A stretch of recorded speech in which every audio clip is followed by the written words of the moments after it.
As I said, I think there's a bit of a different perspective where we had a lot of discussion and interesting observations about stakeholders, and I think there are obviously many issues that align, particularly the issue of access and how reflective our universities are, whether they're public or private, with the overall population defined in some way. And so that is, I think, one of the elements that also differentiates California compared to many other parts of the world, is what is the role of these institutions in a larger system of education, public or otherwise? And that's a distinguishing aspect of any discussion about California. I will note that we have organized kind of the way that we're going to talk about this very expansive subject in these kind of four categories of university mission and within a system, broadly defined, including access, what's its role in access. We have the core mission of teaching and research, public service and economic engagement, and then also related, very importantly, is governance management and accountability. So this is just a way to frame creating spheres of policy that we can discuss the California side of this discussion. And so briefly, macro, what's happening in the world.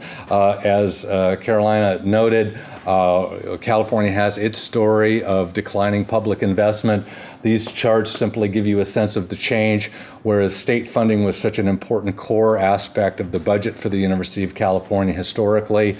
At its peak, I think it was 80% of a very different kind of University of California 50 years or 60 years ago, because the research side has grown so much and other activities. But you can see this shift where tuition has become a much more significant component of the general operating budget.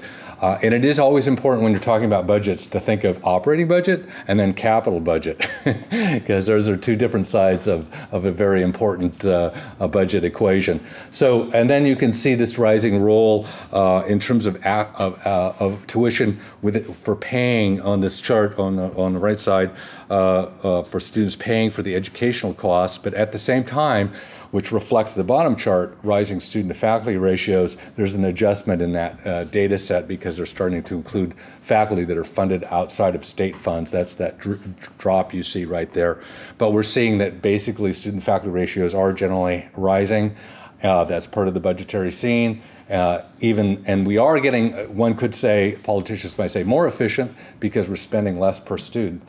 But there are, I think we all understand that there are quality aspects to that kind of a shift. So this is a major component in our world and how we deal with our public role, and we'll come back to this theme a number of times. So I'm going to talk about this issue of the university's role in the larger system so that our Chilean colleagues have a stronger sense of that, and the issues of access. So it's not, we can't talk about all of these issues. This is a scoping of the range of issues that one might talk about in terms of the role of the University of California and Berkeley specifically in a larger system and its role in access, in reflecting the population of a distinct area of service. But I'll touch on some of these issues, but we can't obviously get into all of them. So one historical thing you have to understand is that the University of California is part of a coherent network and structure of higher education that really goes back to the 1920s and before, and that's with the development of the community colleges, which in fact this campus in Berkeley was very important in promoting and developing the idea of the associative arts degree, which you've probably heard of, which is also used in many other parts of the world now, including Japan, has its origins right here on this campus in the School of Education. The dean of that school promoted this idea of first 2 years at a local, basically an extension of the high school, could serve as the first 2 years at Berkeley, and then providing a transfer function that students could actually come to Berkeley if they couldn't get in at the freshman level, or perhaps they chose not to, or had different career paths or different interests. So you can see this overall tremendous growth in the community colleges, which is that top line. And you can see the relative roles in terms of serving the total population of the other two public segments, the University of California, which is that bottom blue line, and then the California, what became the California State University.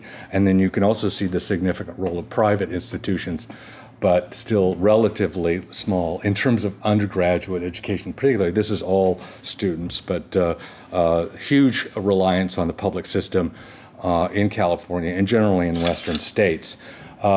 So here's another way of looking at it in the contemporary world, that there's this large array of different institutions. There is a growth in the for-private sector as well.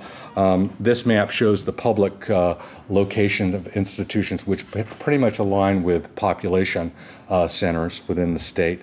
So obviously a vast network of institutions that are linked in various ways, and specifically related to the transfer function, which I'll come back to a little bit. But here's another snapshot of the public system and where the students are and their total numbers within the state. You can see that the public segment is the largest, around 80% of the entire number of students. But the thing that many people don't understand, either in California and elsewhere, is how many of these students are in community colleges. As Saul Geiser has done work on, it's a tremendously high percentage, much higher than any other state. It's a kind of a questionable balance, but we were not going to discuss that at this moment. This is just to simply show this kind of dividing line of different institutions and where the students are. This I won't get into too much, but gives you an outline of the transfer function. So at Berkeley, for example, and throughout the UC system, around 26% of all the students at the undergraduate level walking around campus here are transfer students. That's a very robust number comparative to any other state, and certainly this model doesn't really exist in any significant way throughout the rest of the world. This is a high level of coordination between institutions. They are not islands into themselves, which is usually the norm in most national systems of higher education. This structural approach basically provides, in fact, geographic balance, greater access to either the California State University system or UC. Students can have, in other words, multiple paths in order to get into a BA degree and potentially into a higher degree. This is a very dynamic system. It does have many problems. I don't mean to over-romanticize it, but it is a very significant component, I think, for being able to justify having public funds for a highly selective research-intensive university. It doesn't sit into itself. It's not inaccessible to a wide range of people, and I'll show you some numbers to give you a sense of that. Now, just looking at the University of California, obviously Berkeley is one part, and our focus is Berkeley to a large degree, but we've kind of combined elements that will talk about the UC system as a whole. This gives you a sense of that overall growth rate. I think an interesting thing to understand, too, is that the number of graduate students in the University of California is relatively small as a percentage compared to other top-ranked selective institutions. It's an interesting part that relates a lot to public funding over time, but it's also, I think, of great concern, partly for the internal budgeting dynamics for the university, but more importantly for the labor needs of the state of California. There is an actual need. The university perhaps could provide it, but it doesn't have the resources to do it. But this also gives you a sense also of how important the medical schools are, and please keep in mind that Berkeley is very unusual, being a top-ranked university that does not have a medical school. So that changes dynamics a lot. Here's a general outline, again, I won't go through it all, of the internal structure of the University of California. And again, to note how important federal funding is. In fact, it's a much larger contributor to the overall budget of the University of California. than state funding or tuition. But the University of California, not including the national labs, is a $24 billion, actually, I think it's actually 27, I think I'm a little bit behind, operation. Tremendous amount of money, obviously, very large. That's a budget larger than many nations, some states. But this is part of this mission differential structure in which the University of California is anointed in its public mission to be both a teaching and research intensive institution, and has a strong and historical role in public service, which we'll return to. And selecting in that larger pool of students the top 12.5 roughly percent of high school graduates at the freshman level, and then with various structural guarantees to have transfer students come in. For example, there's a rule that's been was in place before but was solidified in 1960 that 60% of the students at the University of California should be upper division. In other words, they should be at the undergraduate level at the level of junior or senior, the third and fourth year of their academic program. This is to make sure there's space for the transfer students to come into the system. So it's a structural approach which is highly mission differentiated and linked with the other institutions in various forms by the transfer function and other kinds of criteria, for example, in setting curriculum, a uniform curriculum among the high schools working with the California State University. So this is just, again, a macro kind of look at the vast array of activities and sites that the university has that relate highly to their public service mission. And I know that Henry will talk a little bit more about that. I don't know if you can see the outline. They're not just the campuses, but natural reserve systems, medical centers, community outreach and business development activities. So this is just to give a sense of a wide array of the university's activities. Now, this is to say, this is an important point that is not necessarily understood, and that is that the public, at least internationally, and that is that public universities in the United States still are largely at the undergraduate level, although it's changing, focused on the population in their state, that they have a sense of their full responsibilities within that state. And that's a very different model than the top research private universities, which really see their pool at the undergraduate level as being international, U.S.-wide. Stanford, I think, still doesn't have a high percentage of international students. It might be 15%, but they're drawing students. Well, they had a historical link to California from throughout the nation. But you can see these draws. This is simply where are the students coming from within the state. And originally the concept to geographic expansion of UC was that they would have very distinct service areas. They could recruit students outside that, but they were serving a specific area of the state. And you can see that kind of holds, but you can see a UC Merced, for example, and how important it is for drawing students in the Central Valley. And that was one of the objectives to having one of the campuses of the University of California located there. This just gives you a sense of the difference between public and private AAUs and what is the profile of those students and where they come from. As I said before, if you look at the public AAUs as the Association of American Universities, about 60 of the top universities, public and private, about evenly split. And so they're all research-intensive universities. You can see this very significant difference between the publics and the privates in terms of what kind of students they draw.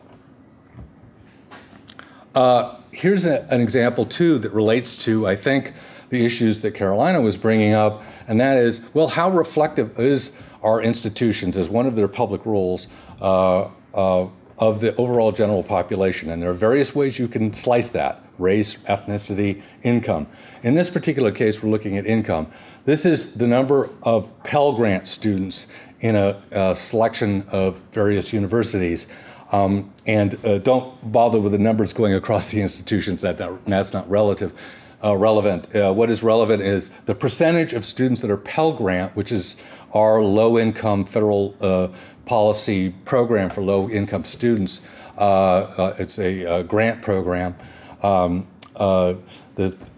The percentage and then the overall number of students is the size of the bubble.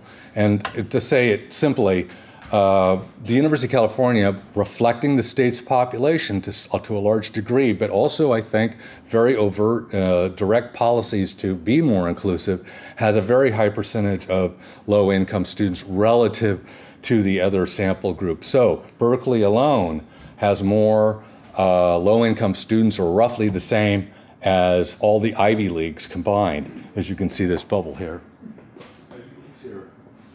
There's other samples of big public universities, and you can see what a high percentage. Now that does reflect to some degree, again, the demographics of the state, that they're drawing these students from a very diverse state of California, and that can be different than, say, Michigan. Michigan has a different kind of draw and also different policies. This is total cost of attendance. Again, I think I'll just kind of quickly say that the notable aspect to this is, of course, that the privates charge much more than the publics, although the publics are going up and up for in-state students generally. And you can see that line on the left showing in-state resident fees, and the overall AAU, this is AAU data, shows growth in the overall cost. And then you can see housing is an extremely important part of that overall cost for students, because most students are not living at home at these institutions. They have a residential experience of some sort. And what I would say is that it's an evolving model for public universities and how to develop financial aid structures that in fact have some reflection on what is happening in the privates. Then my last couple slides, I do want to show, again, we're only providing slices of the pie to give you a sense of the public role of institutions, again, getting back to the concept of how important are our public universities for socioeconomic mobility. Well, there are different models going on. You know, I think one important thing to note, for example, in looking at a Stanford versus a Berkeley in terms of our case studies, is that Stanford is obviously an excellent institution, highly selective, but also a lot smaller. It's not the same scale as many of these public universities, which have a much greater array of programs that reflect their historical development, often related to their public purpose. To provide programs that are often, let's say, cost centers. They cost money, but don't bring in lots of research dollars or other kinds of things. That's one way of looking at it, but the scale is quite different. But the financial structure, therefore, as you can see, the percentage of Pell Grants difference between the publics and the privates. But the other part is there is this, I think there's some difficulties with this social mobility index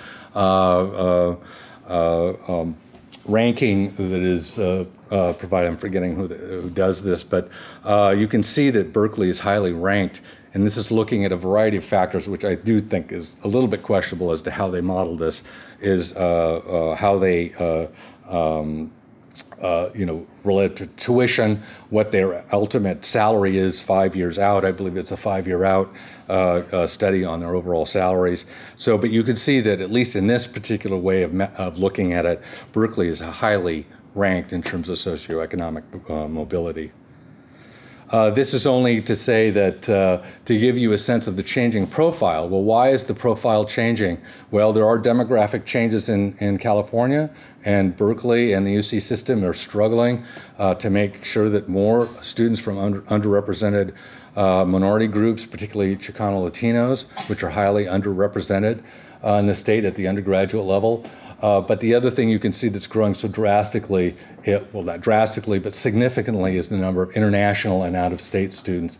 And I don't think it doesn't have the, yes, it does. That's why is that the case? Well, and you can see relative stability in the international side I think it's safe to say all of our top major research universities have always been very global or larger in their understanding of their service area at the graduate level. It's a global market for talent. The undergraduate level has different dynamics between the two different institutions. But why is this growth in the international students? I think we all know this. It relates to trying to generate more income. So here's my just final things to say in this section. Continued underfunding of Berkeley UC. We've had a recent budget deal, but I think the best way to put it is it's like treading water, and there isn't a really significant shift or change in our overall funding. Even in the midst of a much improved economy. And I think this is a tremendous amount of concern within the university about its overall quality. Again, shifting demographics, as I said, more international students is really about the money at this point, and there are now some limits on that in the latest political deal on the budget, so that's adds some difficulties for internal finances. But I think this does relate to this big question for us. One thing I failed to mention at the beginning, one of the strengths of the California system and UC is that it has been able to grow the state's population. And that's a constant population growth in California. So now the question is, well, in this issue of access, can the university really have the finances to continue to grow? And that's a very big question. Then finally, also, I think this anemic overall size of the graduate education and relative to the labor market needs, which are changing, which I think Henry will talk a little bit about, is also a factor, but there's no money that's going to be hard to ever change that particular trend. So with that, I think I'll keep going, and we'll go now to Carol. Okay, I'll try to be very brief so we have time for discussion. So John asked me to talk about the core mission of teaching and research that constitutes undergraduate education, graduate education, research, and international engagement. Very briefly, undergraduate education in United States colleges and universities has a quite different model from European and British undergraduate education. Students spend about half of their units and time studying one subject in depth, their major. The rest of their program is dedicated to acquiring breadth of knowledge across many disciplinary areas. The next two bullets are how Berkeley is now defining that breadth. 4 competencies: literate, in other words, written and oral literacy; numerate, able to work fluently with quantitative data; creative and investigative, with 4 dispositions: open-minded, worldly, engaged, and disciplined.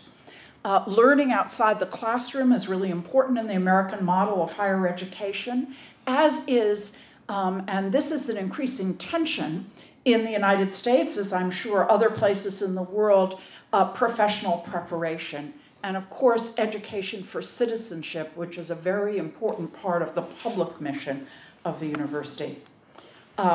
Berkeley has 130 academic departments, 34 interdisciplinary graduate groups, 14 colleges and schools. The most popular majors are electrical engineering and computer science, 1,274 students; economics, 937; political science, 853; business administration, 700; and psychology, 642. That's going to be important in a moment. This is just a list of the colleges and schools. We don't have to dwell on that. So what I'm going to do is just identify where I see the challenges in each area of the university's core mission. First of all, in terms of undergraduate education, is capacity. John has already mentioned the mandate by which, or the element of the master plan that stipulates that the University of California takes the top 12.5% of California high school graduates. The University of California is already not doing that and doesn't really have a provision to accommodate population growth. And so that calls into question the public compact for the University of California. Cost is another issue, which John also touched upon. the cost both for the student and his or her family, but also the cost of education with declining public funding for the institution for maintaining its level of excellence and maintaining its operations. Selectivity is an increasingly important issue. There was the largest number of applications for Berkeley in its history this past year, so many as to motivate the governor's kind of notorious remark, normal students can't go to Berkeley anymore. Whether the governor was right or wrong, that suggests, again, a place where the kind of public compact is eroding, a perception that selectivity works against access. Then there's the tension that I already mentioned between an idea of a liberal education versus an education for career preparation. Another challenge is the distribution of students among majors. Obviously, you hire faculty for the length of their career, but student interests change fairly quickly, and students don't necessarily distribute themselves among majors in the same proportions as faculty are distributed among departments. And then the articulation of the University of California with other elements, segments of the public higher education system is an increasing challenge. And something John already mentioned, the increasing proportion of out-of-state and international students, again, seen as a kind of erosion of the public compact between the state and the University of California.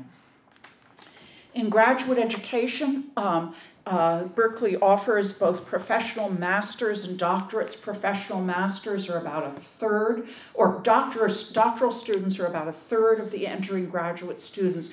Professional masters about 2/3, but the actual graduate student population is split almost 50-50, 54% doctoral students, 46% masters and professional students. Challenges here are completion rates, particularly in many letters and science fields of the doctorate, are fairly low. The time to degree is a huge problem.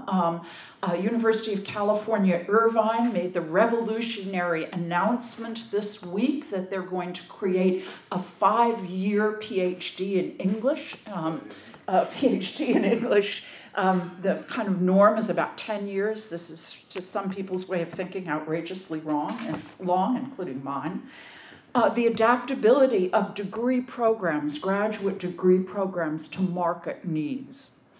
Overproduction of PhDs in certain fields where there isn't much of a market for them, and the diversity of our graduate student population is much less than the diversity of our undergraduate population. In regard to research, there has been a wonderful partnership in the United States, much emulated in other countries, between federal support, state university, public university support, and business and industry. That compact is really being renegotiated. There is declining federal funding for research, so it's much more competitive to get federal funding. That has eaten away at the balance between basic and applied research. And there is an evolving relationship with industry, more industry funding of research, but with it concomitant issues of intellectual property and proprietary interests in that research. And then there is, I think, a growing tension with the teaching mission of the university, as faculty are more and more motivated but to chase after research dollars, which are harder to get. And then finally, I was interested that John put international engagement as one of the core missions of the university. Did it not? Sorry. I just meant it as a policy sphere. It's not a founding purpose of the land-grant university. And I think there is some interesting public tension about how global the mission should be of a state-supported, not federally supported, but state-supported university. Of course, there's a long and rich history of global engagement in undergraduate education, graduate education, and research at the University of California. But a question about what the place is of a global strategy in a state-supported institution, something that the chancellor of the Berkeley campus is meeting head-on with his establishment of the Berkeley Global Campus at Richmond Bay. Go this way. That way. Sorry. There. Thank you. I'm going to go over here.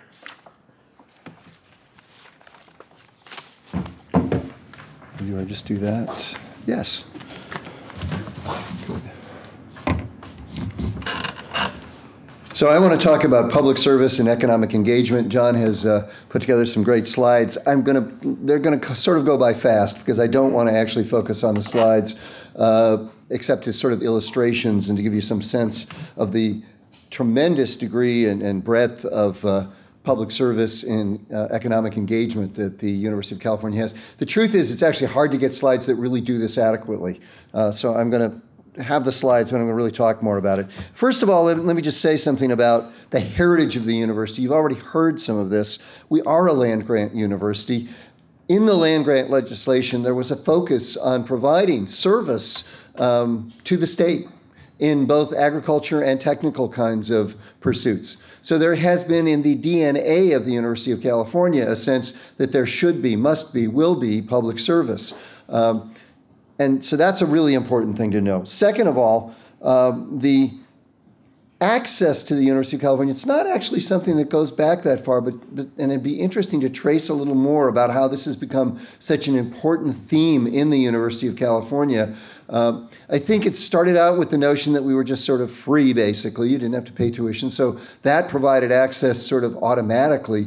But it's really become a very important principle, I think, for administrators and for faculty on this campus, and I think mostly in the last 20 or 30 years. That's just my sense. Others may have other thoughts about that. Judd, I'd be interested in, and Carol, who have been here a lot longer, what you think about when that really became so important. But it certainly is a fundamental concern right now of administrators who believe it's incredibly important that we maintain a university with access, and that's one of the distinguishing, defining features of what we do, and I think for the faculty as well. And I honestly believe that our faculty take lower paychecks, are willing to sacrifice income they could get by going to other places because they believe so much in the mission of this university with respect to public service and access. And at least certainly they talk a lot about it, and it is certainly the case that our faculty do get paid at a lower rate than many in private universities and even in other public universities. So something is holding them here. Perhaps it's the weather, and so maybe that's part of what's going on. But I think it really is more than that. I think it's this commitment to public service and to access. And indeed, if you look at the way faculty are reviewed at this university, research is incredibly important. Increasingly, teaching is important. Service has always been, and even more so, important now. And people are asked what kind of service they've provided. And indeed, we've added a fourth requirement.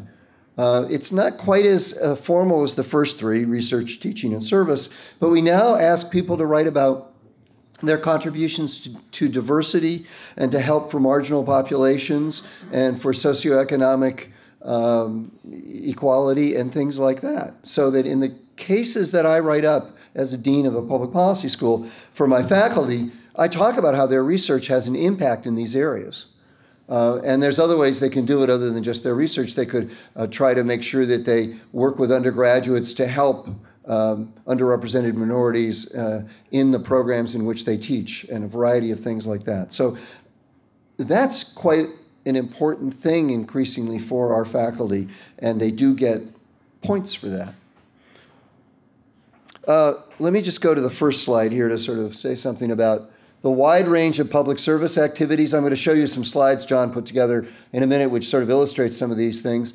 There's also the knowledge production. You could think that the top things are public service in the definitions we heard earlier, and the knowledge production is the public goods aspect of what we do. The labor force needs is the human capital that we provide our students with, and intellectual capital. And then the economic impact even goes beyond human capital because it's the new research ideas, the entrepreneurs. And by the way, this is not just in the economic sphere. It's really important that one of the things a great university does is it also provides new ideas in the arts and the humanities, in all spheres of life, not just economic spheres. It's very hard sometimes to measure those. It's hard enough to measure the ones that have to do with new entrepreneurship and new ideas in the marketplace. It's even harder to measure the impact of the University of California with respect to, say, American culture. But it's really worth thinking for a moment, what would America be like without Berkeley? I think it'd be a different place. Berkeley's been enormously important in this society. And in fact, it's hard to think of another university that has been as important in the kinds of impacts it's had on the culture of a society. So let me just show you some of these nice slides that just sort of illustrate. This is information on UC Business and Economic Development, Community and Social Services, Cultural Resources and the Arts, Public Policy and University Extension Programs, and just sort of where they're located. And this is for the entire University of California. The important point here is to notice just how much there is and how it's all over the state. The next slide shows you UC Health Services, nutrition programs, natural reserve sites. One of the things most people don't know is we have something like 100, I think, natural reserve sites around the state that provide for research for UC academics, but often provide for other kinds of things for people to go and visit and to learn about nature and so forth. So that's a pretty extraordinary thing. And then there's public policy and university extension programs. So the university is doing an enormous number of things. This says something about our impact in terms of employment.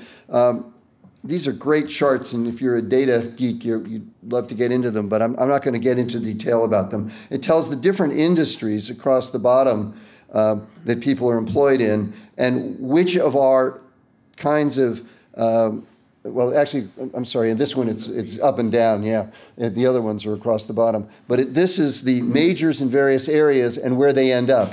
And it's got face validity because it turns out people in engineering do end up in engineering. That's nice to know. People who do business do end up in business, just... There's business. I think this is 5 years out, isn't it? Right, that's fine, yeah. Yeah, it's over years, too, what happens over time. But the most important thing is just notice that people in business end up in business, and that this is where they go to begin with, and then 10 years out, what proportion of them are in that. This is engineering, and this is engineering, I think, and they were engineering majors. So it's got face validity. But what it says is that an enormous number of people in these various fields do, in fact, end up in industries that are important for the state of California. What I want to do is, instead of going through more slides like this, is just say some things about some issues I think we should be thinking about. First, and this is not quite public service, although maybe broadly speaking it is, as we change to a model with more emphasis upon student tuition, will we be more interested and attuned to the needs of students? And I think the answer is yes. The university is, if that were the only thing happening, I think we would become more and more interested in the needs of students. Unfortunately, lots of things are happening all at once. But I think there's no question but the fact that we now depend a lot more on tuition than we do state funding means that discussions occur where people say we've got to make sure that we have a program that will make students happy so that we don't have protests and that we also don't let them down and create all sorts of havoc for ourselves in terms of their dissatisfaction with the product that we're producing. Furthermore, there's the longer term notion that we've got to make sure our students are happy because eventually we want them to be donors to the university, which is something in the past we didn't have to worry so much about. So will we be more attuned to the needs of students? I think we will be, and I think that's a good thing. Public service, if you define it as providing access to students, will we continue to do that? I'm worried about this. On the one hand, we know it's important in the legislature because the legislature cares about this, and we make a big deal about it when we go to Sacramento. On the other hand, as there's declining state support, there's less and less reason to focus so much upon it. And furthermore, we have this increasing fraction of out-of-state and international students who typically pay a lot more money and pay full freight and help support the other students that we have. So that means that we have less focus on access and more focus on students who will help support everybody else. So the question is at the moment, this works. It provides us money so that we can provide access to students from the state of California. But at what point will the state share get so small that we have to raise so much money that we increase the fraction of out-of-state and international students that access goes by the wayside? And I think we're getting closer and closer to the point at which we really, really have to worry about that, and that's going to be a difficulty. And then the bottom line question is, when it comes right down to it, will this university decide in favor of access or excellence? And I think the answer for Berkeley is it'll probably decide in terms of excellence. And I'm not sure that's the wrong choice, but it's a terrible choice to have to make given how good we are at access and what that means for those students who get a chance to go here. Means that students who are excellent in terms of everything they've done in their lives get a chance to go to a great university. And that's certainly one of the reasons I'm a dean here and why I care so much about this university. So for that to go by the wayside will be a tremendous loss. But we're getting closer and closer to having to make that terrible Hobson's choice. Maybe it's a Sophie's choice, I'm not sure. Will our public service be reduced by a decreasing share of funding from the state? I'm worried about this. It seems to me that, as Carol said, increasingly faculty will be trying to raise research funds and will be focusing on that. It used to be that a lot of what they did actually was internally funded. In fact, this was a nice social welfare state for a lot of people doing research. University of California was quite rich for many, many years.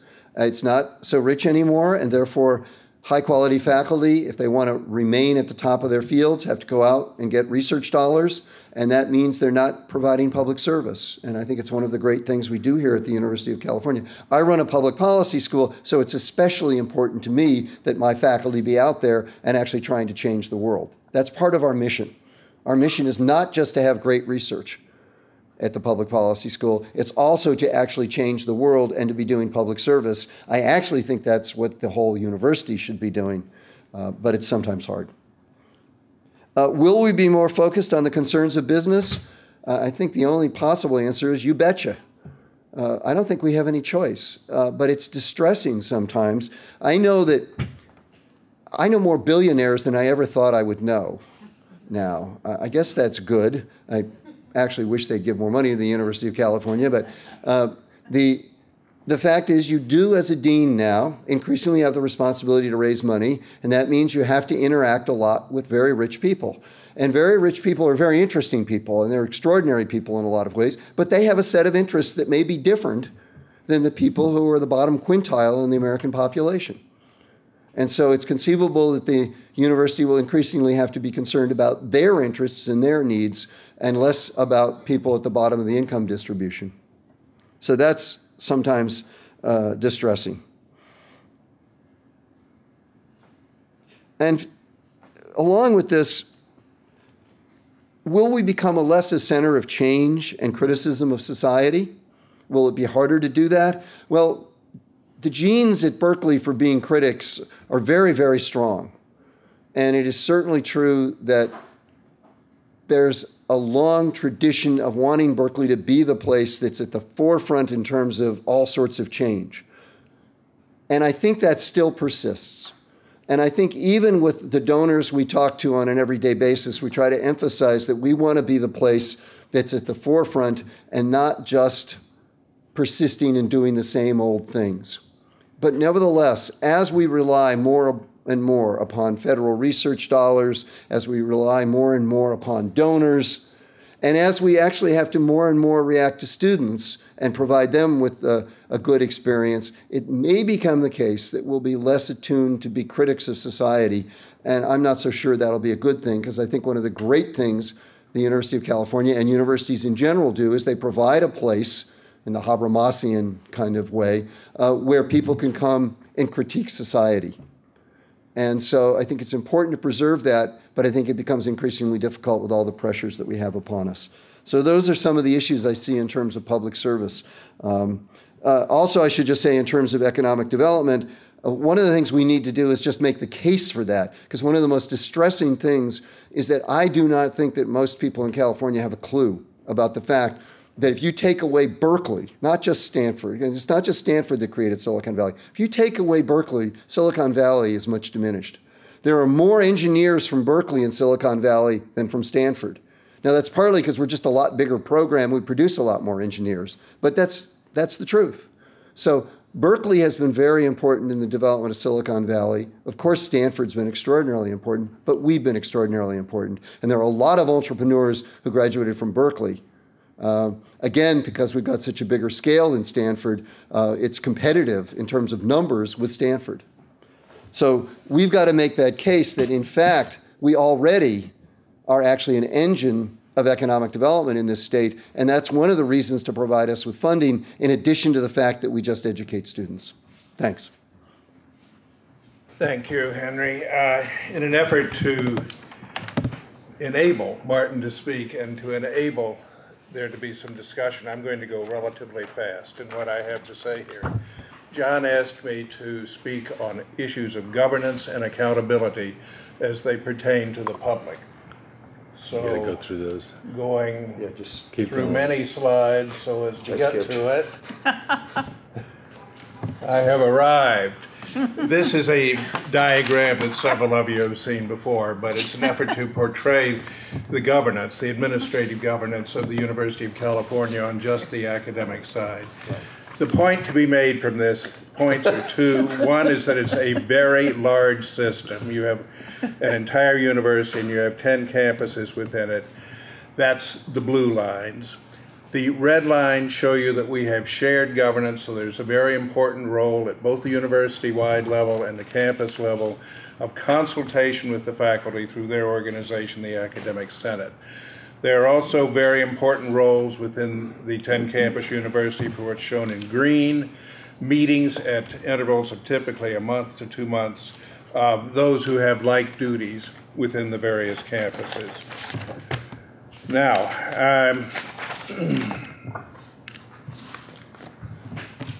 the Board of Regents is, of course, a representative of the public. That's a very important difference between private and public universities in the United States. The board for a public university represents the people, the public, does not represent the university. Much more in a private university, the Board of Trustees is the university and represents the university. So the Board of Regents are our primary mechanism for keeping public influence and governance on the University of California.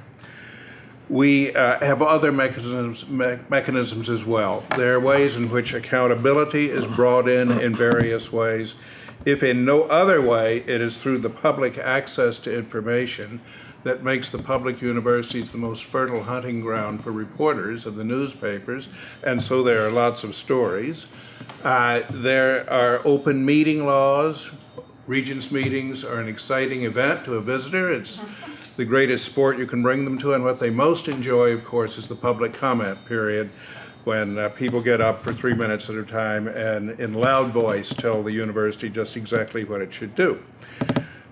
Finally, there is open access to all of our methodology and ways of working. A prime example of that is the Academic Personnel Manual, a huge volume with all the criteria and processes for faculty evaluation and advancement, and that is online. There are forces of change, many of which have been mentioned. The largest is less public funding, and therefore great diversification of the university's revenue sources. So we now have 5 sources where the other four, aside from the state, are of the same order of magnitude as the state funding. And I think the state funding now ranks 4 among the 5 sources of revenue. We are encountering the capabilities of information technology, and many people have a recipe for sustaining universities that is heavy usage of information technology in ways that gain efficiency. Our governor, of course, has made many statements on that. The forces of globalization have been mentioned. The nature of the media, I think, deserves mention, because that is changing. It's not a matter of the morning newspaper or Huntley and Brinkley on television anymore. It is a matter of blogs, and it is a matter of news sources that are selective to what the reader wants to hear. You go to your own news source that reflects your point of view. That is influencing views of universities. And the income disparity has been mentioned. Some of the things that I believe need to be done, one is to put the decision processes where the knowledge and the needs are. That is called by some subsidiarity, and it got into the last presidential election wearing that name and got twisted around a bit. But the idea is that decisions should be made at the lowest level where there is sufficient awareness and totality of information for the decision to be made. That then leads to decentralization, and in the case of governance of public universities like this one, I think it speaks greatly towards the Board of Regents delegating some responsibilities to sub-boards which they create, which are closer to the action. Most logically, those would be at the level of individual campuses. The regents would not go away. They would still have ultimate responsibility, but they've got to put some of the governance process down lower. We also need to find better ways to incentivize desired outcomes. Many of these have been mentioned. Public benefit research is the one I came up with. But we've got to take greater looks at our budgeting processes to find out what it is that we are incentivizing through the budgeting. Accountability is a big issue in the United States these days, particularly for public institutions. The University of California has gone at this through partnerships and compacts with the governor. There are places in the U.S. where accountability measures have a direct link to funding of universities. That's true in South Carolina. And what many universities have done, including this one, is to initiate their own accountability reports to have all of this information out there for the public. John mentioned to me that he took much of the information which has been in these informational slides from the accountability report of the University of California. My caution on accountability is that once you get to a relatively few and highly specific measures, you greatly distort the system, because the university will then teach to the test. It will make sure it does what is required and twist itself in other ways. Accountability has got to remain general and, at least to a degree, qualitative in nature. And one final slide here. I think it's very important to look at the ways of having the public mission and accountability without continual heavy buffeting by political winds. And there are 3 ways that happens around here. One is that California is blessed with a constitution which gives the University of California constitutional autonomy, as also happens for the public universities in Michigan and for the University of Minnesota. That means the legislature cannot pass laws that directly affect or directly determine what the University of California does. It can pass a budget, and that can have an effect, but it cannot say that the university must do this, that, or the other thing. That is a very essential buffering mechanism which gives the regents much more autonomy and removes them to a degree from the political process, particularly since the regents have 12-year terms. I mentioned tiered governance as another way of doing this. For the University of California, I've functioned at both the university-wide level and the campus level. The university-wide administration does a lot to deal with the state government and to shelter the campuses from political winds. not always understood on the campuses, but it's very much part of the system. So the tiering of the governance and the structure is important for sheltering the campuses from political winds. And finally, academic freedom is a concept that has been valuable over the years and which also helps shelter the university from political winds. With that, I think there's one more slide, and it is John's. Yeah, well, I think we'll just leave that up.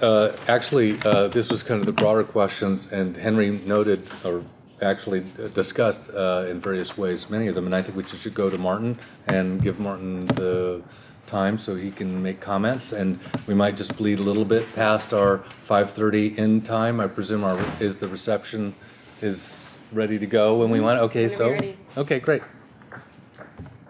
Well, thanks. Thank you, John, and thanks to the folks at Berkeley for inviting Stanford to participate in this. I'm really happy to see the folks from Chile. We've had a long relationship between Stanford and Chile. Personally, mine goes back longer than I would care to admit. I mean, I knew the folks from the original California Chile project here. In fact, I think there's one still here. De Jean-Ry, I think, was involved back in the 60s and well, at least early 70s with that project. It was highly agriculturally oriented. His economics department was involved. So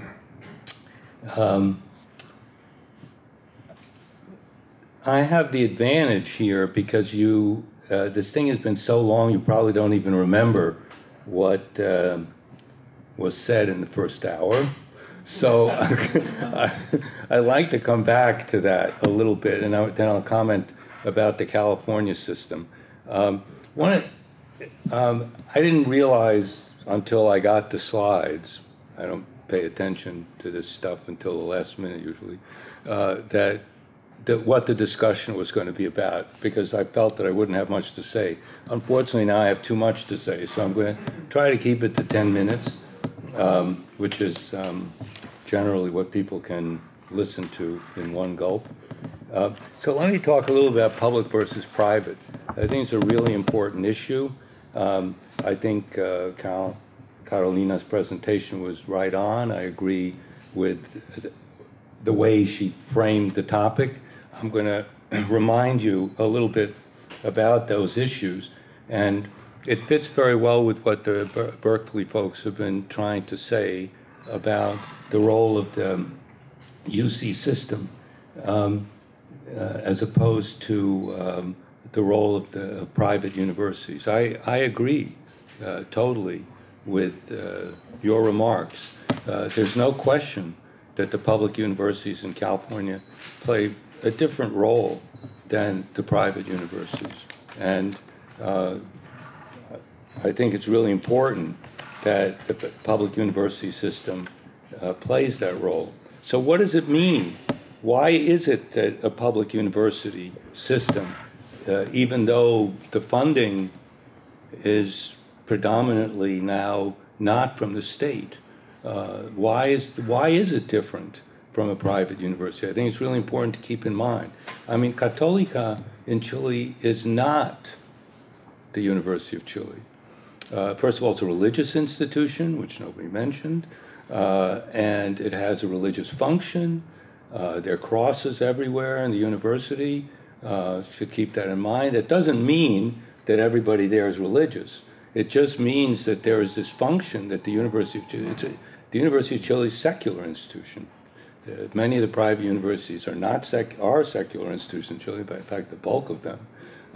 But the best private university in Chile, along with its sisters in other cities, happens to be a Catholic institution. And it is run by the church and adheres to a lot of stuff from the church. And we just have to keep that in mind. Even though, as I said, the people there don't necessarily feel that way about it, it does have that other function. So from an economist standpoint, what's really interesting about this, and to get into the current, I'd love to get into the current debate in Chile. With the OECD report, have you read that report, that OECD report of 2003? I'm very proud of that report. I was the coordinator. And I was blamed for its radical nature, but in fact, I will tell here publicly that I actually had to contain some of the other people on the panel who tried to make it even more radical. I mean, I found a strange position because I usually take the most radical position. But in this case, I had to assure my Chilean counterparts that I was not the one who put in all this stuff. But that report focused a lot on the equity aspects of the Chilean system, not just the university system, but including the university system. And what's interesting to me is that, first of all, education is both a private and public good. And we just got to get that down. I mean, when you have a 20% rate of return per year to completing university in Chile, I don't know what the latest data are, but certainly in the late 2010, in the first decade, in the later part of the first decade, it was 20% a year. So you earned 100% more than a secondary school graduate if you completed university. I mean, that's a high rate of return. And by the way, that's including the tuition that's being paid, high as it is. It's still that higher rate of return. Well, if you have that high a rate of return on average, that doesn't mean going to business school, going to one of the better universities, that's on average. When you have that high a rate of return, that's a private good. There's a private benefit there. If you start telling people, oh, now you don't have to pay, that means the private benefit even goes up. Now, then Caroline raised the question, who gets this benefit? Who primarily gets this benefit? Is it everybody in Chile? No, it's not. This debate went on around the University of California in the 1960s, end of the 1960s. It was a famous debate among economists about whether tuition should be charged at the University of California. What was the debate about? Debate was who goes to the University of California? Who goes to the private universities? And you know something? The difference was very small at that time in terms of who goes. I looked at your figures, John, and there's one thing I found very interesting. The difference between low income percentage at Stanford and at Berkeley was 18% versus 10.5%, okay? Which, by the way, does not coincide with the Pell Grant admits, which you claim are 32%. So who's getting these Pell Grants if they're not part of the low income? I think you should check these figures, by the way. So 16% at Stanford versus 32 or 34% at Berkeley. Like that, right. Versus 18% low income versus 11% low income. I didn't see that. You didn't see that? Check it out. Sorry. Because there's something weird about that. There's an interest of these universities to show that there are a lot of Pell Grant recipients. I'd like to know who those Pell Grant recipients are if they're not low income. So there isn't that much difference. I mean, it means that 82% versus 90% of students at Berkeley and Stanford are not low income. Okay, back in the beginning of the 70s, the difference in income per family income per student between Berkeley and Stanford was exactly $1,000, $22,000 versus $21,000 at that time. Okay, so these were at that time that was quite a bit of money, and so is the family income. So I think it's really important, as Carolina, you said, who goes to university in Chile in general, and we know what the story is. Even with all this expansion, if you look at universities, the real universities, by the way, not just higher education, because there are a lot of other institutions in higher education. If you go, it would be interesting to know the social class of these students and how they differ between universities, because that's really important. So that's the first thing. Who benefits from this high rate of private rate of return? And so when we talk about giving a free university, we go to the Brazilian case. The Brazilian case is that the public universities are free, completely free, okay? The people who go to private universities happens to be of even higher social class in Brazil than they are in the public universities, as you might expect. Not very few low-income people, bottom 40% of people in Brazil go to universities, very few. And the same is true in Chile. The bottom 40% just have a very, very low rate of going to universities, period, for various reasons. Part of it is the kind that they end up in. The system does not promote the low-income students from going to university. It doesn't promote them to do that. And then the university system itself doesn't care enough about this issue to change that. And by the way, the same thing is true in the United States. So Berkeley and the University of California can talk about how wonderful it is, but when you look up at the figures here, you see that the percent of Hispanic students, by the way, 50% of the K-12 students in the state are Hispanic in California now, 50% Hispanics. The percentage going to University of California in general, not just Berkeley, even if you include Merced, is way below that. I mean, it's probably 12 or 15%. Yeah, you're about right. Yeah. Right? Yeah, it's So high it's way below that. Yeah. The implications for California are enormous. And John had it right on. The problem is that California has the largest two-year system and the highest percentage of students going to two-year colleges in the country. It's way out of proportion. And a good comparison is to make is with Texas. Texas is a state that has a somewhat smaller percentage of minorities in the population, if you include of disadvantaged minorities. If you include blacks and Hispanics, about 46 or 47%, versus in California closer to 53 or 54% in the K-12 system. Okay, and so maybe it's higher in Texas. But in any case, the difference in the percentage of Hispanics going to four-year universities in Texas is much higher than in California. And the reason is just what Burton Clark called it years ago, the cooling out process of these two-year universities. The cooling out.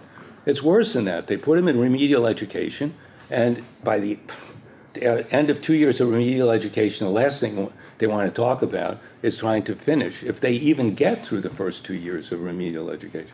So the system is really geared to keep, I'm not saying it's consciously geared, it just is geared to keeping the lowest income people out of the University of California on average. Now, it's true they opened the Merced campus, et cetera. So if the private sector is clearly not interested in this at all. They're mildly interested. I mean, Stanford does some stuff, and other private universities does some stuff to have low-income students. But it's really up to the university, the public system, to do this stuff. And the same thing is true in Chile. It's up to the public system to do this, The private system will always be maximizing other things. And it's only, and I think that's what distinguishes it. It doesn't matter where the funding is coming from. It's how do you fix the objective of the public system to serve the public? Because it really is not the private universities whose objective it is to serve the public. They may talk about it. There are externalities associated with people finishing private universities, no question about it. Large externalities, but that isn't what they're supposed to be about. It's in the charter of most public universities that they're supposed to serve the public. That's not in the charter of private universities. Just not there. And it's not there in Chile either. So I would be concerned with the public system and what it's supposed to do and how it's supposed to arrange itself. And by the way, the last thing I would do is not charge tuition to people in public universities. This would be a gross mistake, and I'll tell you why. I had a very interesting conversation with Giorgio Jackson when he was here in California a few years ago. And I was really convinced by him that if you could do it, it would be much better to do what the French and the Swedes and everybody else do, is just tax the hell out of the rich and then provide free public higher education. Make them pay for it, okay? It's not copper exports tax, like in the old days in Chile. That's what paid for higher education.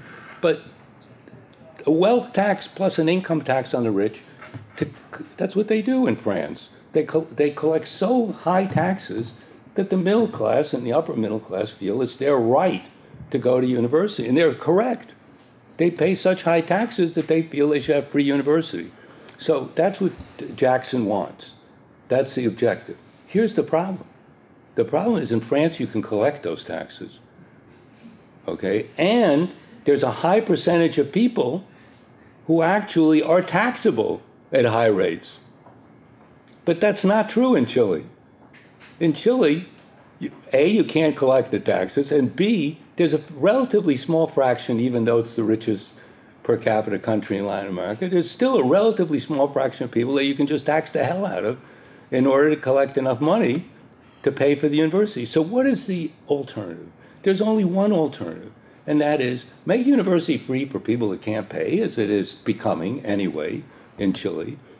And secondly, collect more than you need, raise the tuition on people who can pay and want to get into the best universities, raise the tuition, make it higher than it is now, tax them at the front end, it's called a user tax, have them pay for the thing. By the way, I agree with this at the University of California too. I hate to say this, I disagree with my hero, Jerry Brown.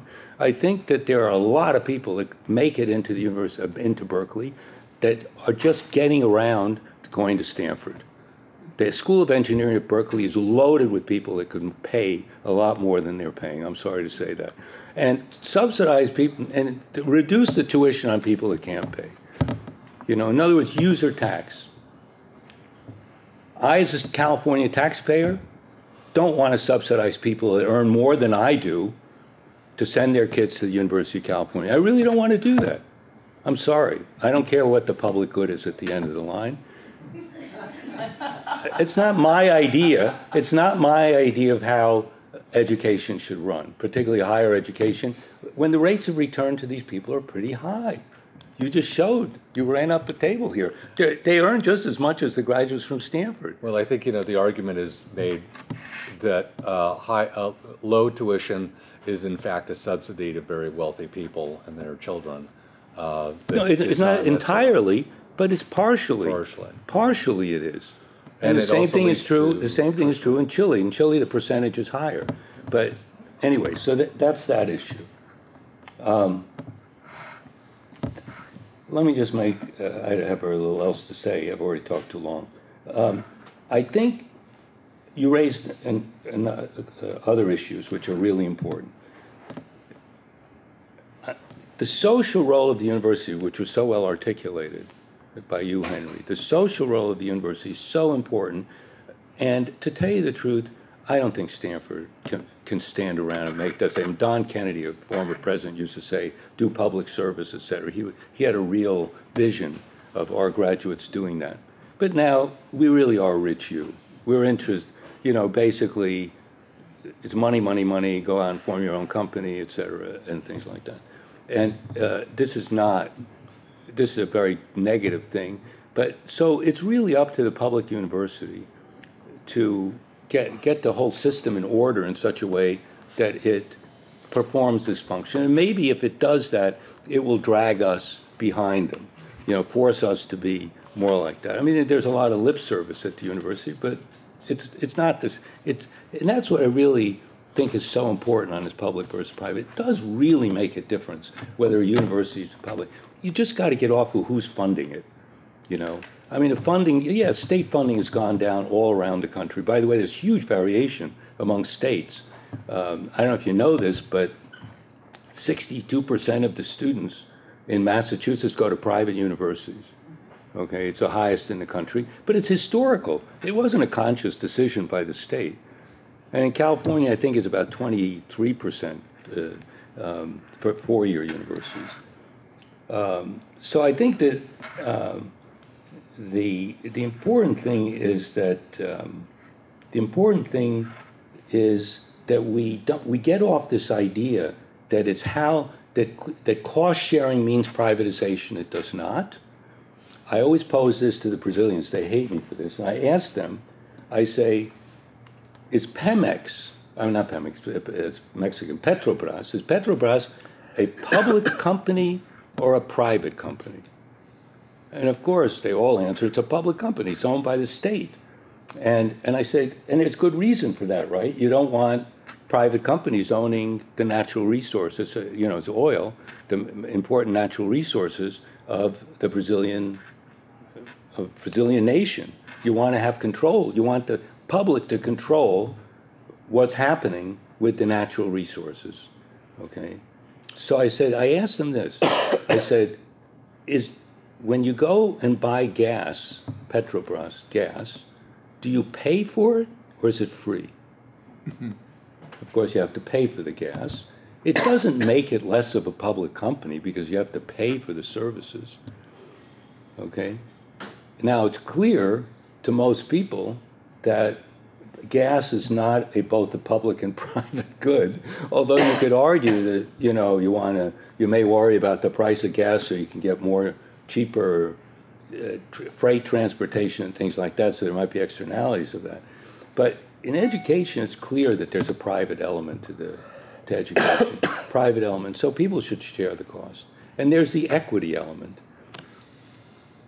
In California, the debate also went to who pays taxes versus who gets to go to the University of California. So the original argument by Hanson Weisbrod was that it's rich kids go to the University of California, therefore they should pay. And then Joe Peckman came back and said, but the rich also pay the taxes, so they should get these benefits.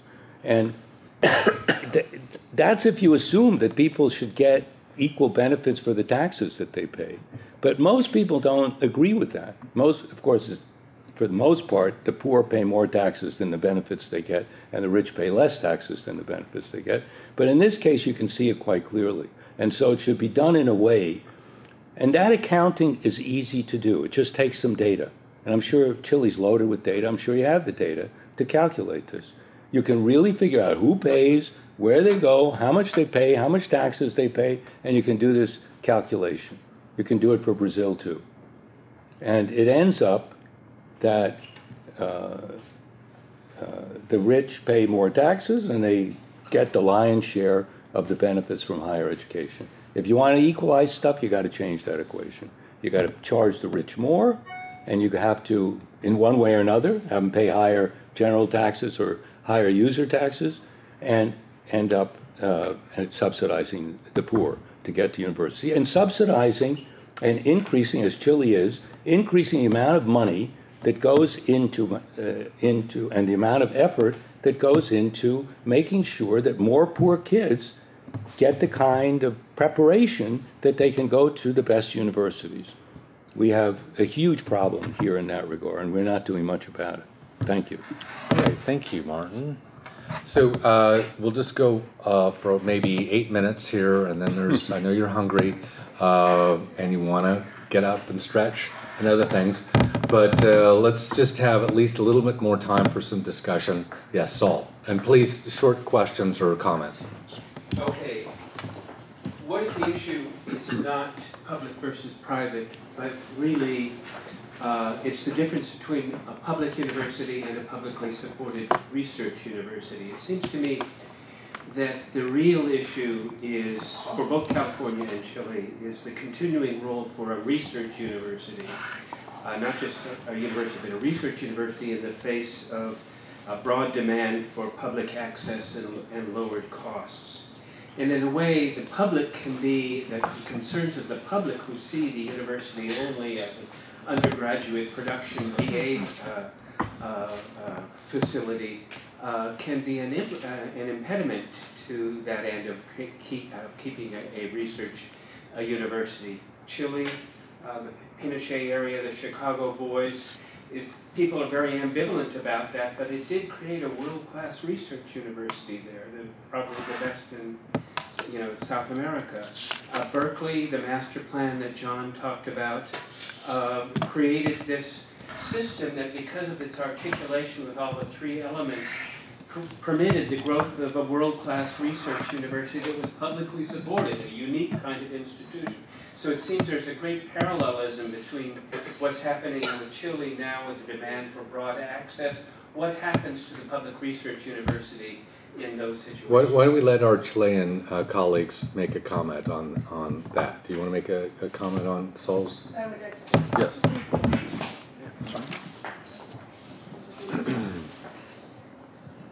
No, I was just surprised by the mention of Pinochet, because I don't think that Pinochet had anything to do with good research universities in Chile. In fact, still the strongest university in terms of research in Chile is the University of Chile, and Pinochet for 17 years tried to destroy it.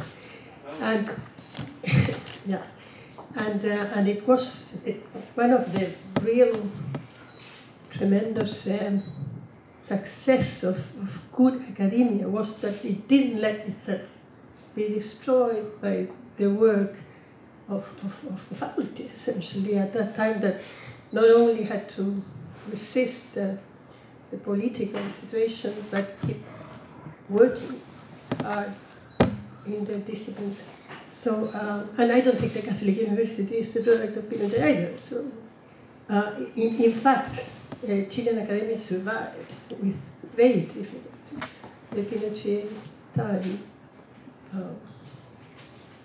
Yeah. So, yes, go ahead. Okay.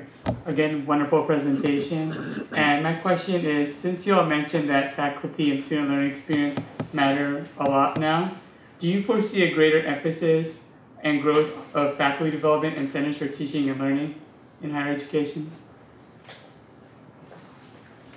Yes. Here, I like that.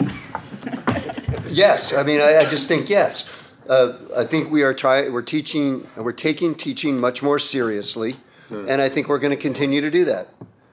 And I think that's a good thing. I'm glad about that. I want to see more of that, because I think teaching is really important. I feel for myself, for example, is I had a pretty good research career, but I also believe that actually one of my biggest contributions was the students I taught. And I wish more faculty members understood that their marginal paper is probably nowhere near worth as much as a little more teaching. So do we have one over here and then one over there? So go ahead.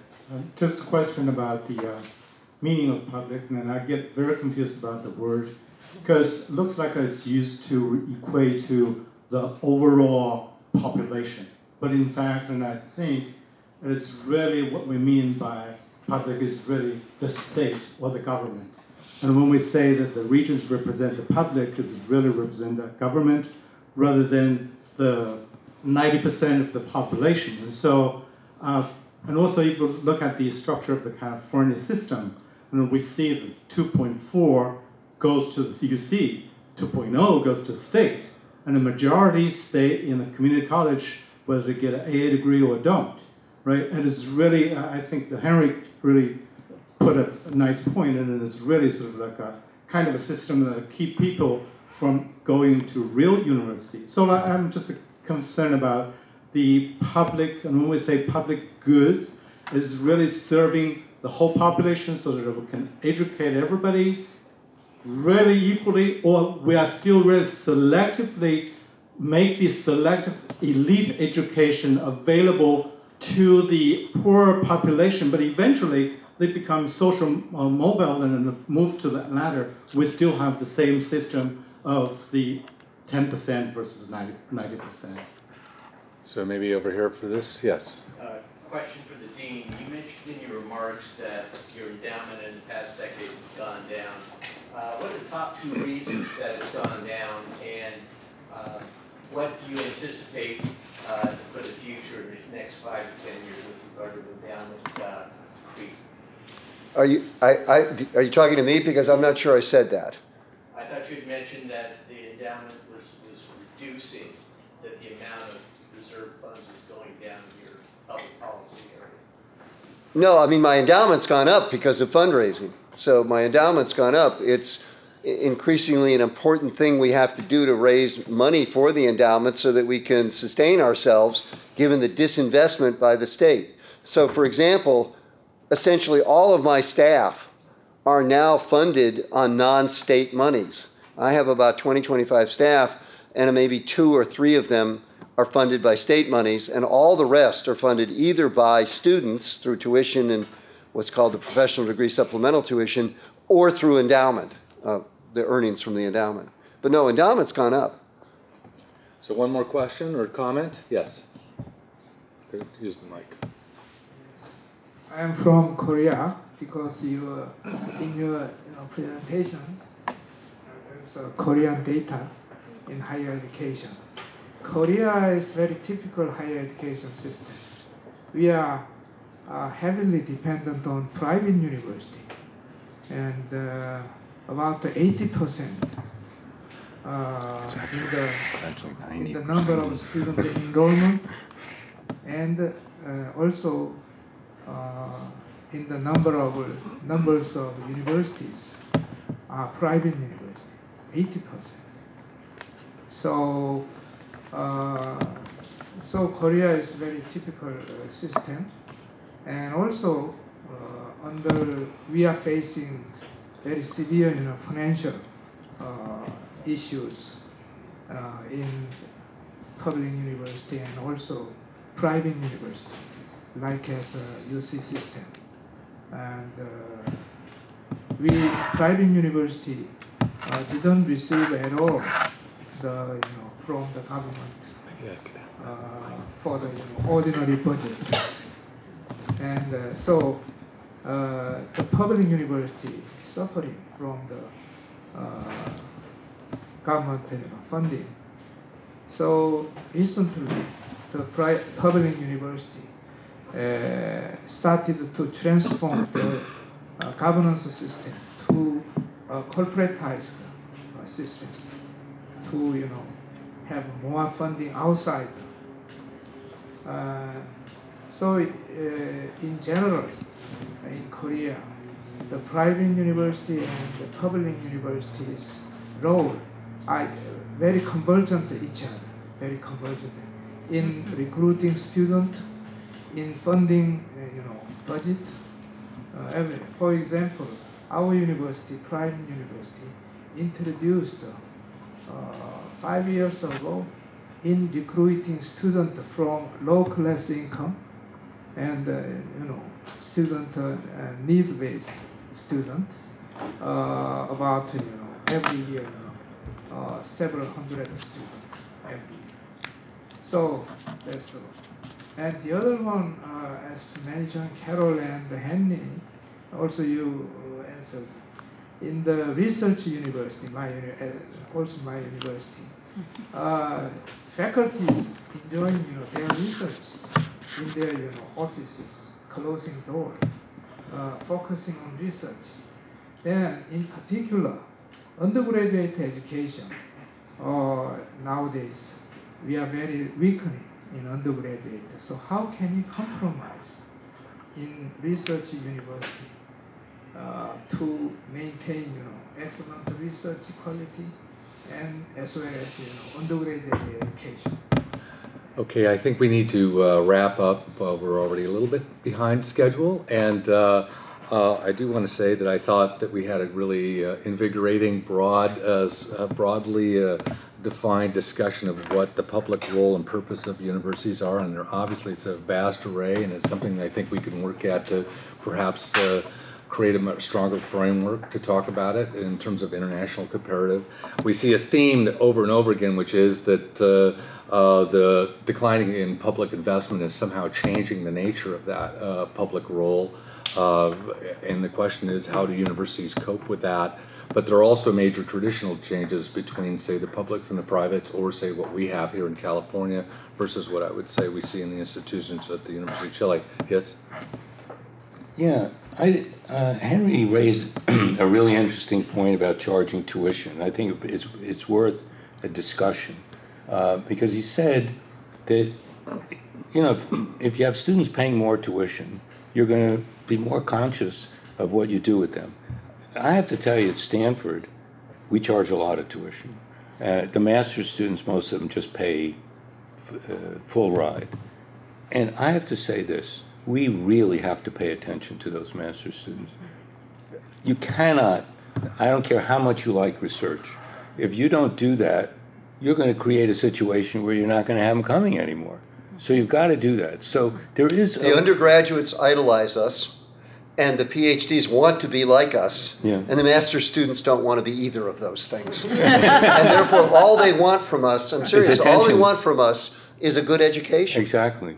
And so I just want to say that I don't, first of all, let me say that, you know, research money in the United States and in most countries of the world is highly concentrated in a few universities. So 25 universities in the United States get something like 80% of all federal research money. Fortunately for Berkeley and Stanford, we're two of them. UCLA is another.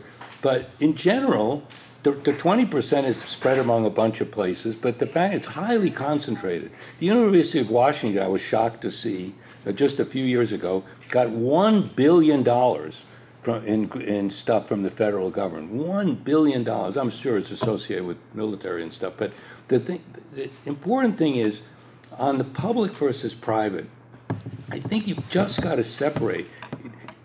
The question is charging tuition make you less public at the University of California?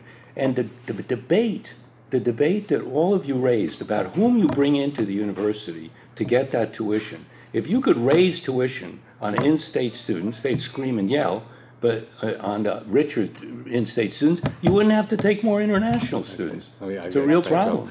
Well, the fact I'm with you on this, by the way. Well, the fact our of the students matter, are not, by the way. Well, but the fact of the matter is that is the path. It's just whether at what speed, because there is no turning back to a highly subsidized system. So with that, I do want to thank our panelists and thank you for your patience. And now to remind you that we do have a nice reception that is funded and supported by the Chile-California Council. So please enjoy yourself and have an opportunity to continue the discussion. Thank you. Thank you.